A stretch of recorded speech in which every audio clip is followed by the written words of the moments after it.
The much-awaited turning point in the Russia-Ukraine war may have come knocking. Now, Kyiv, remember, has been working on a spring counteroffensive for months now, and Moscow has, of course, been wading through the intelligence reports to try and understand Kyiv's game plan.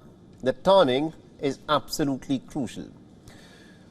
Now, the spring counteroffensive may have come. The temperatures are hitting as high as 25 degrees Celsius, and the ground is fertile as it can be for maneuvering. An unusually rainy few months had left the ground very muddy and sticky, deeming it unsuitable for heavy vehicles. But the recent patch of dry weather conditions are nearly optimal. And this, of course, could be Ukraine's make or break chance.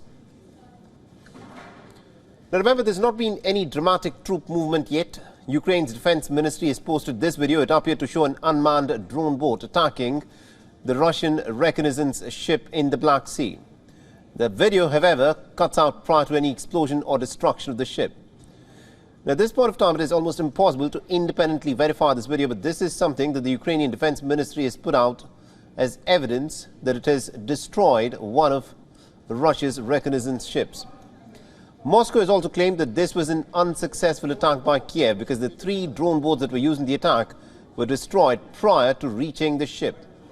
The Kremlin has also released its own version of the video. Now, this kind of double narrative is not new, but these attacks cannot be negated at a time when counteroffensives are in the works. Zaporizhzhia is expected to be a major focus for Ukraine. It seeks to recapture the city of Melitopol as well, and also a push through the largely agricultural area could pose as a land bridge, bringing the Ukrainian troops straight to the annexed peninsula of Crimea. Now remember, this has been a very costly war in terms of money and also especially in terms of the lives that have been lost. Now, what you're looking at is the city of Bakhmut, or at least the ruins of what was once a bustling city. Now, this is the city that has been fought over for the last several months, and it is in complete ruins. And this footage will give you an idea of the scale of devastation that has been wrought because of the war. And it paints a very grim picture of how the spring offensive, of course, might end. But for Ukraine and also for the course of this war, the spring offensive is very crucial. And to give us more insights in terms of how the Ukrainian spring offensive may in fact unfold, we're being joined by Edward P. Joseph, who's a senior fellow at the Johns Hopkins University and is also a foreign policy analyst. Now, Mr. Edward, thank you very much indeed for joining us on this broadcast on WION. And let me in fact begin by asking you this. There are these very dramatic videos that are being put out, both by the Russians and also of the Ukrainians, of what are being described as these naval drones. The Ukrainians, let me begin with them, they claim that they've managed to successfully destroy one of Russia's surveillance ships.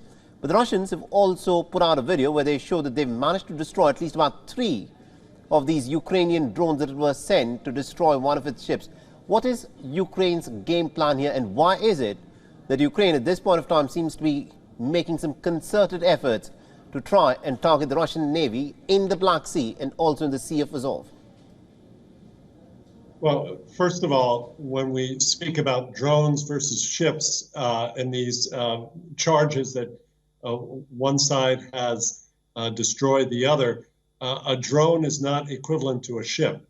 So if the Russian claims that they've taken down some of the drones are true, a drone is a small piece of offensive hardware. A ship is a much greater target. So Absolutely. If we're talking about balancing claims and counterclaims, the Ukrainian claim is much more significant. No, Mr. Joseph, the point that I'm making is these are, like I said, claims and counterclaims. It's difficult to establish what the truth is, but videos have been put out both by the Russians and by the Ukrainians.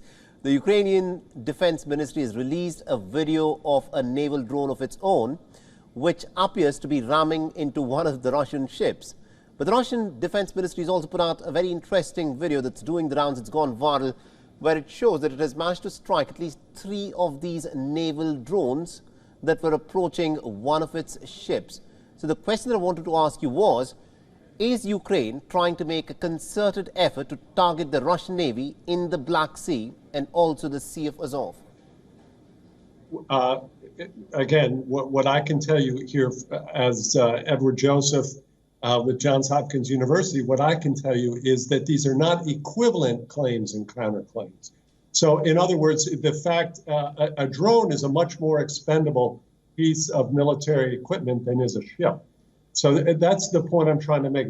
These counterclaims and counterclaims, they're not equivalent. A drone you can take down a drone and that's fine. But if one of those drones gets through and manages to strike the ship at the right moment, then that's a much more significant loss to the Russians than it is a piece of hardware like a drone. You're expected to lose a drone. So it's quite significant. Now, what's the context here, of course, is the counteroffensive. And what the tactics are that the Ukrainians are trying to do is confuse the Russian forces. So they want to keep the Russian forces off guard. That's the purpose of the strikes in the sea. It's not that there's going to be some kind of great naval maneuver. It's to confuse and force the Russians to have to react in a number of different locations. That's been the strategy so far. The idea is not to concentrate all of Ukraine's forces in one place where Russia can mount defense and where they can predict where they will be hit. The idea is to come from different locations, forcing Russia to maneuver its forces and be prepared for multiple types of attack. And that's what we see that Ukrainians are trying to accomplish. Absolutely, indeed, sir. And let me also ask you this. Ukraine has been talking of a spring counteroffensive. The spring is here, but we still have not witnessed a counteroffensive by the Ukrainians. Any reason as to why the Ukrainians are still holding back?